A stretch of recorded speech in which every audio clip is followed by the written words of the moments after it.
ఒక మనిషిని చిత్రహింసలు పెట్టి చంపిన పోలీస్ కి కేవలం ఒక సస్పెన్షన్ అనేది ఒక శిక్షేనా? అసలు ఏమైంది? గాడి సాయికృష్ణ విజయవాడలోని కృష్ణలంకకి చెందిన 23 ఏళ్ల ఒక వ్యక్తి. అతనిపై ఇప్పటికే చాలా కేసులు ఉండటంతో పోలీసులు తనపై రౌడీ షీట్ ఓపెన్ చేశారు. ఆ భయంతో తన ఊరు విడిచిపెట్టి మార్కాపురంలో ఉంటున్నాడు. అయితే మే 9, 2026 మార్కాపురం పోలీసులు గాడ సాయికృష్ణని కస్టడీలోకి తీసుకున్నారు. అదే రోజు తన తల్లి గారిని కృష్ణలంక పోలీసులు పోలీస్ స్టేషన్ కి పిలిపించి మరీ బెదిరించి ఫోన్ తీసుకున్నట్టు తన తల్లి గారు తెలిపారు. ఈ భయంతో సాయికృష్ణ వాళ్ళ అమ్మగారు బెజవాడ బార్ అసోసియేషన్ ని సంప్రదించి దీంతో హైకోర్టులో అబేస్ కార్పస్ పిటిషన్ వేశారు. ఈ పిటిషన్ తో సాయికృష్ణని ఎక్కడున్నా సరే వెతికి మరి పోలీసులు హైకోర్టులో హాజరుపరచాలి. సో దీంతో హైకోర్టు సాయికృష్ణని ఎక్కడున్నా సరే జూన్ 15 వరకు కోర్టులో హాజరుపరచాలని ఆదేశించింది. కానీ పోలీసులు మాత్రం చాలా సిల్లీగా సాయికృష్ణ ఇంకా దొరకడం లేరు అని కోర్టుకి సమాధానం అండ్ మాకు ఇంకాస్త టైం కావాలని కోర్టుని అడిగారు. వాళ్ళ రిక్వెస్ట్ మేరకు జూన్ 29 వరకు టైం ఇచ్చింది హైకోర్టు. ఇది ఇలా ఉంటే చంద్రబాబు నాయుడు గారు మాత్రం మీటింగ్ పెట్టి సిఐ నాగరాజ్ గారిని సస్పెండ్ చేయించారు. సిఐ గారు తప్పు చేయనప్పుడు సిఐ గారిని ఎందుకని సస్పెండ్ చేయడం? ఒకవేళ తప్పే చేస్తే చట్టం ప్రకారం శిక్షించాలి.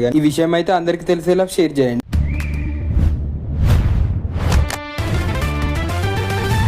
ఇవాళ జరిగే ఎగ్జామ్ తన కూతురు ఎలాగైనా రాయాలని చెప్పేసి అక్కడ ఉన్న సిబ్బంది కళ్ళు మొక్కిన ఒక కన్న తల్లి. ఇలాంటి ఒక సంఘటన కేవలం ఒక్క స్టూడెంట్ కి కాదు, ఒక్క సెంటర్ దగ్గర కాదు, అనేకమైన స్టూడెంట్స్ కి అనేకమైన సెంటర్ దగ్గర చాలా ఇబ్బందికరమైన సంఘటనలు మనం చూసే ఉంటాం. ఇంత పెద్ద బోర్డులో ఉన్న మీ పేపర్ ఒక్కోసారి కరెక్ట్ టైం కి రాదు. అలాంటి చిన్న వయసు ఉన్న స్టూడెంట్స్ ఒక్క 5 minutes లేటర్ ఏమవుతుంది? And also my dear student, మధ్యాహ్నం 2 గంటలకి ఎగ్జామ్ అని మీకు ముందే తెలిసినప్పటికీ కూడా ఎగ్జామ్ సెంటర్ కి ఎందుకు వెళ్ళలేకపోయారు? కారణం ఏదైనా కానీ ఇక్కడ మాత్రం లాస్ జరిగేది మీకే. ఎందుకంటే మీరు ఆల్రెడీ ఎన్టీఏకి అప్లికేషన్ ఫీజ్ పే చేశారు. మీ ఉద్దేశం ఏంటో కింద కామెంట్ బాక్స్ లో చెప్పండి.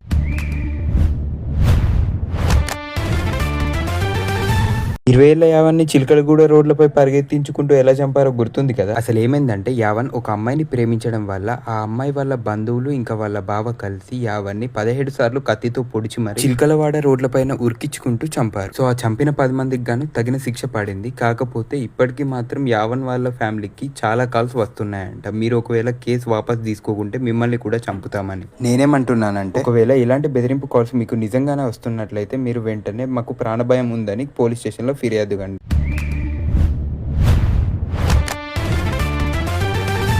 25 కోట్లు ఖర్చు పెట్టి కట్టిన ఉప్పల్ స్కైవాక్ లిఫ్ట్ లో 20 ఏళ్ల హార్ట్ పేషెంట్ అయిన రాహుల్ సుమారు 2 గంటలుగా ఇరుక్కుపోయాడు. ఈ విషయం తెలిసిన పోలీసులు ఇంకా రెస్క్యూ టీం ఆ లొకేషన్ కి వెంటనే రీచ్ అయ్యారు. కాకపోతే లిఫ్ట్ లో ఉన్న టెక్నికల్ గ్లిచెస్ ద్వారా డోర్స్ ఓపెన్ చేయడానికి సుమారు 2 గంటల టైం తీసుకుంది. కానీ ఫైనల్ గా రాహుల్ అయితే సేఫ్ గా బయటకు తీసుకొచ్చారు. కానీ బయటకు వచ్చిన రాహుల్ ఏమని స్పందించాడంటే, మీకు మనిషి ప్రాణం కన్నా లిఫ్ట్ గోడలు ముఖ్యమా? లిఫ్ట్ గోడలు బద్దలు కొట్టి నన్ను కాపాడమంటే మీరు ఎందుకని ఏం చేయలేకపోయారు? పైగా నేను హార్డ్ వర్కింగ్ చేసుకున్న ఒక 20 years హార్ట్ పేషెంట్ ని, నాకేమన్నా అయితే మా ఫ్యామిలీ బాధ్యత ఏంది అని అడిగాడు. దీనిపైన మీరేమంటారో చెప్పండి. ఇవాళ రాహుల్ కి అయిన విషయం రేపు మీకు కూడా కావచ్చు.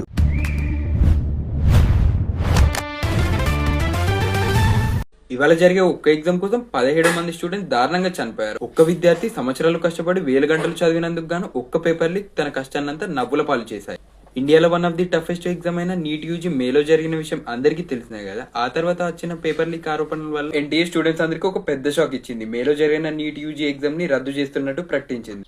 ఎన్టీఏ ఈ డెసిషన్ తో ఎంతో మంది డ్రీమ్స్ ఒక్కసారిగా కొలాప్స్ అయ్యాయి. కొంతమంది డిప్రెషన్ లోకి వెళ్లిన స్టూడెంట్స్ ఫ్యామిలీకి ఇంకా సొసైటీకి సమాధానం ఏం చెప్పాలో తెలియక ఎగ్జామ్ లో ఉండే ప్రెషర్ తట్టుకోలేక 17 మంది స్టూడెంట్స్ సూసైడ్ చేసుకున్నారు. ఇలాంటి పేపర్ లీక్స్ ని ఆపేందుకు టెంపరీగా టెలిగ్రామ్ ని బ్యాన్ చేసింది గవర్నమెంట్. కానీ నేనేమంటున్నానంటే పేపర్ లీక్స్ ని ఆపేందుకు టూల్స్ ని బ్యాన్ చేయడం కాదు, అక్కడ ఉన్న సిస్టమ్ ని స్ట్రాంగ్ చేయాలి. అలా ఎగ్జామ్ రాసే నీట్ స్టూడెంట్స్ కి నా తరపున ఇంకా వైరల్ వార్తల తరపున ఆల్ ది బెస్ట్.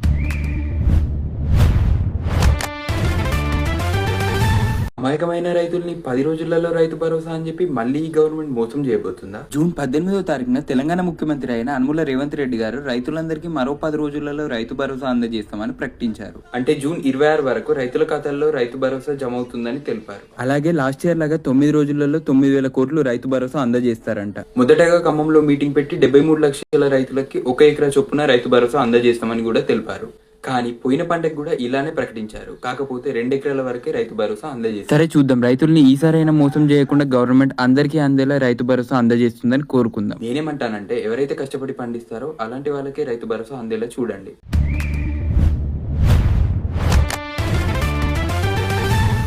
మంటల్లో దగ్నమైన ఆర్టీసీ బస్, కానీ డ్రైవర్ చేసిన ఒక్క పని వల్ల 42 మంది ఇవాళ సురక్షితంగా బ్రతికి ఉన్నారు. ఇంతకు ఏమైందంటే కరీంనగర్ నుండి జేబీఎస్కి వెళ్తున్న super luxury non stop service bus కేవలం డిపో నుండి వెళ్లిన 15 నిమిషాల్లోనే దగ్నంగా మాడిపోయింది. ఇంజన్ లో నుండి పొగలు వెళ్తున్నామని చెప్పేసి డ్రైవర్ కి డౌట్ రావడం వల్ల తిమ్మాపూర్ లోనే ఒక పెట్రోల్ బంక్ దాటిన తర్వాత ఎందుకో ఒకసారి చెక్ చేద్దామని చెప్పేసి ఆపేసిండు. సో బస్ లో ఏదో ఫాల్ట్ ఉందని గుర్తించిన డ్రైవర్ వెంటనే ప్రయాణికులని అప్రమత్తం చేస్తాడు. సో డ్రైవర్ ఆదేశం మేరకు ప్రయాణికులందరూ బయటకి సురక్షితంగా రావడం జరిగింది. లక్షల విలువైన బస్ నష్టపోయినప్పటికీ కూడా ఆ దేవుని వల్ల ఎవ్వరికి ఏం కాలేదు. అదే సంతోషం. నేనేమంటానంటే డ్రైవర్ అప్రమత్తంగా ఉండడం వల్లనే ఇవాళ 43 కుటుంబాలు క్షేమంగా ఉన్నాయి. ఇక మీరేమంటారు కింద కామెంట్ బాక్స్ లో చెప్పండి. అలాగే